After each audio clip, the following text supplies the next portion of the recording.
Sure, I've been told that I need to sell my property, but I'm just not ready for it.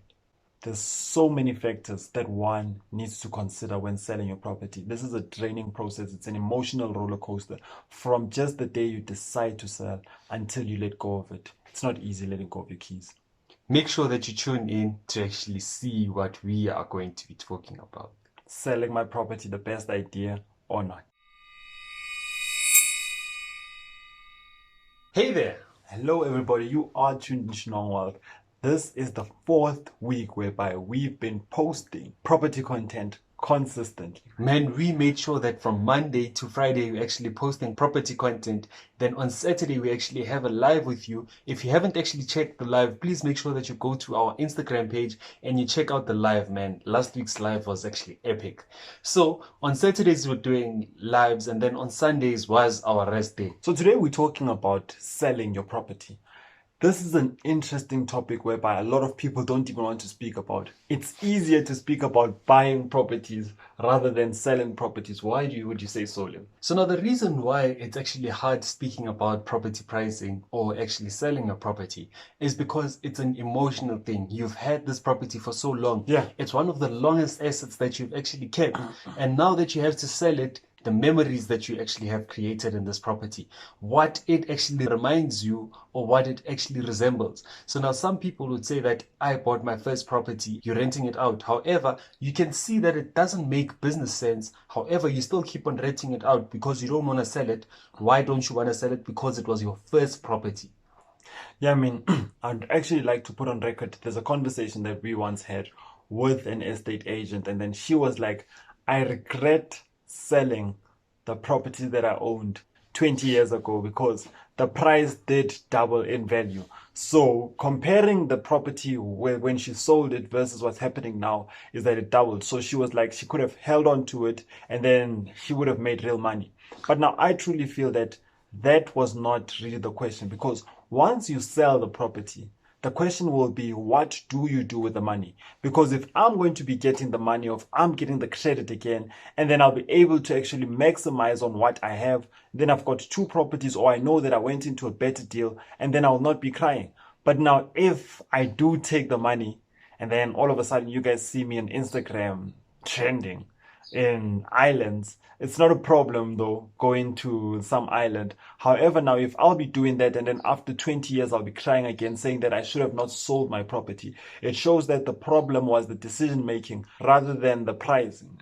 I mean, it goes back to that notion whereby there are two people, right? One of them smokes and the other one doesn't actually smoke. And the one that doesn't smoke is like, man, if you could have actually saved all of those 2 rands that you were using for your smoking habit, you could have actually had 100 rand. And the guy that smokes is like, okay, where's your 100 rand? Because you're not actually smoking. If you don't have that 100 rand, then it becomes a problem. So let's bring it back home, mind the pun. Let's bring it back to property investing, right? So now when you're looking at property investing and you're thinking about something that you actually sold 20 years back, if you have actually increased the value of the money that you actually had at that particular point in time, then it's not a problem for you to have sold that particular property. However, it becomes a problem when you think about it that I shouldn't have sold that property 20 years ago if you don't have any assets that are actually sitting right now to be able to actually point that, you know what, this is where the money went off the property that I sold. I mean, like we in that situation right now whereby we came across a T-junction and then we know that there's two options. It's either we're going to sell or we're going to hold on to the property. Then now you further need to scrutinize that, okay, if I hold on to the property, what will I be getting out? That's what you need to do as a property investor, that if I'm holding on to this property, am I getting cash flow or am I getting appreciation? Whatever reason that you are holding on to that property, write that down. And then on your left, what you can do is that if I sell, what will I be able to do with the cash and the credit? So then what you're going to do is that you're going to take a conscious decision comparing that if I'm selling, I'll be able to do 1, 2, 3, 4. Or if I'm selling, I'll be able to go into a better deal. Then holding on to this property whereby I'm not happy with. So that's a decision that you need to take. And when we speak about removing emotions, it sounds taboo. It sounds shallow. until you get in that situation whereby you truly need to sell because you're not making money from it. And then you're like, guys, was this what you guys are speaking about every time when you're saying that do not involve your emotions? It's trust me, it is one thing to just speak about no emotions, and then it's another thing selling your property. With the emotions, right, I have a trick of how to actually trick your brain in terms of how do you sell the property. So now the next time when you buy a property, just make sure that you are of the mindset that, you know what, I'm about to sell it in the next 2 weeks, right? Once it gets transferred, I'm actually going to sell it. So now how that actually helps you psychologically is that you don't actually have any emotions to this particular property. Now it's actually business. So now once you start having business, you can actually put in a criteria that will help you to know how to actually exit from that particular property. We're always speaking about an exit strategy that, you know what, if you buying this property for rental purposes, if the strategy doesn't actually work, you can then sell it off. Right? So now that's the main thing, that if I was to actually sell it, how much would I actually be getting? Once you have actually been through that process, it would be easier for you that, you know what, if X, Y, and Z happens, I can then sell off my property. However, if it doesn't actually happen, then I don't really need to have to sell this property. So you spoke about exit strategy. I truly believe not having an exit strategy is one of the reasons why some people don't want to come to the reality of selling. Let's just say that our plan was to rent and then we never thought of selling. And then now all of a sudden I noticed that this might not have been a good deal. Now it's hard for me to actually say that, you know what, I'm selling this property because I know for sure that when I sell, I make a loss, especially if I didn't buy it at the right price. I mean, what am I saying when I'm saying that I'm making a loss right now? Is that I bought the property at 800,000, rented it out for a whole year. Now I notice that I'm not happy with it. I want to sell it. And then only to find out that the market is still at 800K, 800,000. What does that mean? I need to, as a property investor, I'm going to think about the transfer costs that I put in, the deposit that I put in, all the monies. Let's just say that I did fix a couple of things. So I'll be like, but I actually put in my money into this property. Let's just say if we added everything, that amounted to, my total investment was 200,000. So what's going to happen is that the property investor will add the 200,000 on top of the 800K and then want to push the sale to 1 million. And then now from the market side, people are not willing to buy at that price because my neighbor, whereby we have identical properties, is selling theirs at 800,000 or is even struggling to sell theirs at 800K. So that becomes a further problem that I might not even sell it at 800. I need to consider selling it at about 750. So we need to actually think about what is the exit strategy, and the day I sell, what price am I going to sell it by? Because that's when we'll be able to remove emotions that this didn't work out and I can actually go about it this way. And I truly believe another reason why we don't want to sell is because we measure our success by the number of properties that we have. So I'll be like, I've got 3 properties and that's how successful I am. So I go around telling people that I've got 3 properties. So they know me as Neo 3 Property. That's what I told them, to write my name that way on the phone book when they save my number. And then now I can see that, you know what, I've been hearing Lebutel talking about cash flow positive. Maybe I need to sell 2 of these properties because the one is actually making investment sense. Now, when I'm thinking that if I'm selling, I'm going to start off with 1.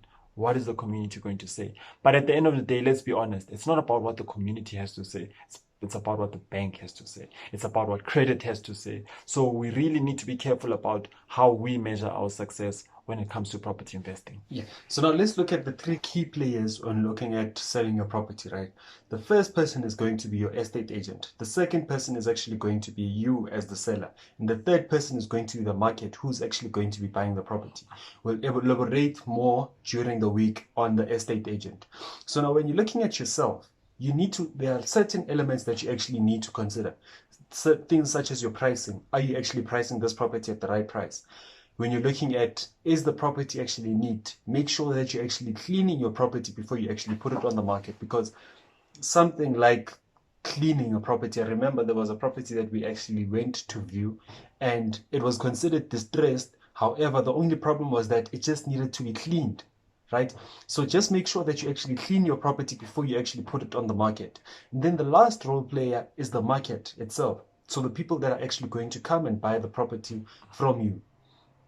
when you're looking at those people, I mean, there are certain elements that you can actually play around with that can actually trigger the psychology of the person that's actually going to be buying the property. So now we've also spoken about a standoff. If you haven't actually checked that out, please do check it out. So now a standoff is a situation whereby, say for instance, Neo and I are both property investors and we can both see that this is the right property to actually invest in.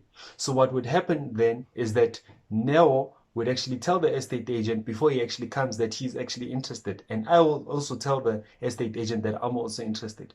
In that way, that will actually encourage the seller to put in an offer to purchase as soon as possible. Because now remember, it's the offer to purchase and also how much the offer is.